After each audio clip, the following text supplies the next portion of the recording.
Lawyer Chief Goddy Uwazuruike was at the Abuja court, and he now joins us to provide some legal perspective to emerging issues from this trial.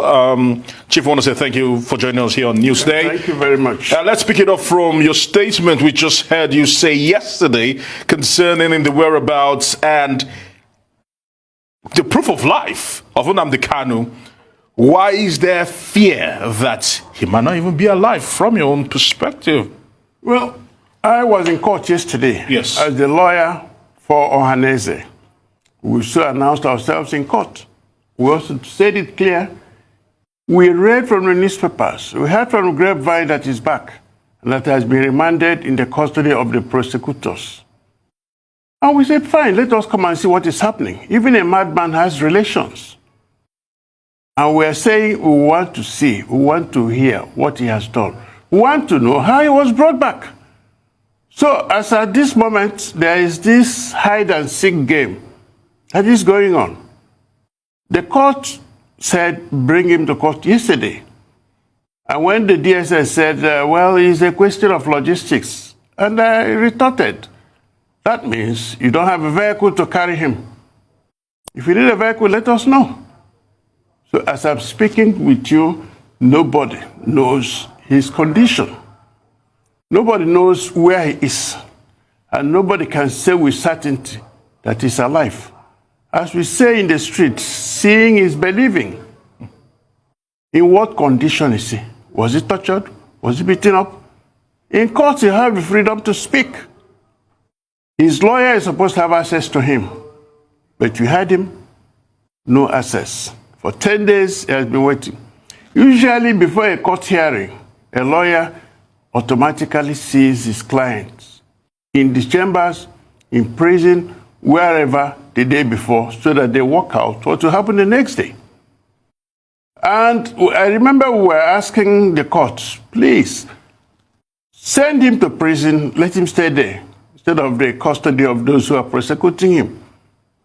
To break it down, DSS, whether they abducted him, kidnapped him, in whatever form, DSS in custody, DSS is prosecuting. And yesterday, the same DSS was screening those who enter the chambers.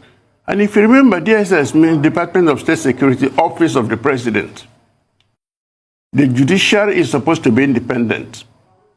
But it is this executive arm that is determining who and who will enter. When I got there, they refused me access until some senior registrars, they came out and said, in fact, they had to shove off some people for me to enter. When Dr. Ezifo was trying to enter, they were saying no. All he had to do was pull out his white beard 2 or 3 times, say, okay, enter. The horde of lawyers was outside.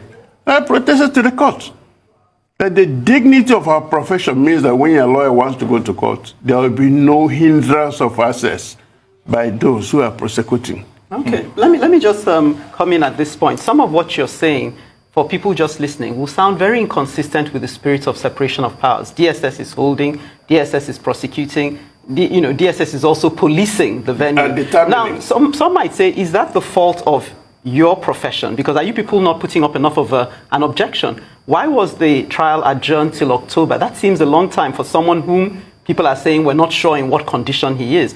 Are you not putting up enough of an objection to these things? Why is such a situation allowed to continue? In all fairness to the lawyer to Mazi Nnamdi Kanu, he put up a fight. One, that he had a motion pending. And 2, that Mazi Nnamdi Kanu should stay in the correctional service, which is called the prison. And the judge said, well, I am not a vacation judge, so I cannot hear anything. Secondly, since they did not produce Mazi Nnamdi Kanu, it means that nothing can be done. You cannot conduct a criminal trial in the absence of the accused person. And the prosecutor, who is actually the director, federal prosecutions, I think Malam Abubakar or something like that, he said he had his 2 witnesses in court.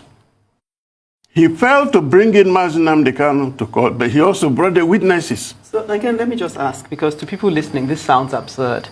The reason given and they're not producing the witness or the accused Is there no penalty for this kind of conduct? Well, in a civilized country, which I believe Nigeria is, there should be consequence for that.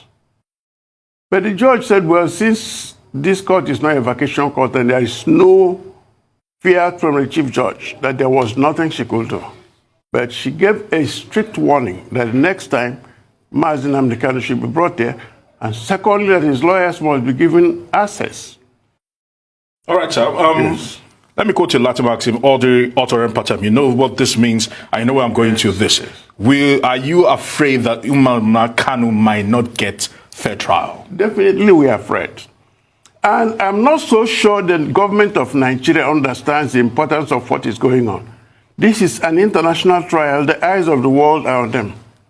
Even as we were in court, text messages were going out. Mazi Nnamdi is not in court. Judge is yet to come. This is what the judge said. And that message is going around. Let me put it bluntly. The judiciary of Nigeria is on trial. Nnamdi Kanu's trial will actually correct the embarrassment of 2018 when the sitting Chief Justice was pushed out of office for no reason at all.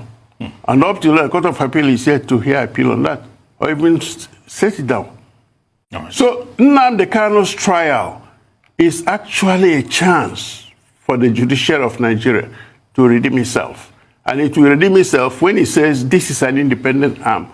This is our court. You, the DSS, you're only a prosecutor. All right, Chief. You cannot determine what happens. Unfortunately, we're out of time, but I want to say thank you for joining us here on Newsday. Thank you very much. God bless you.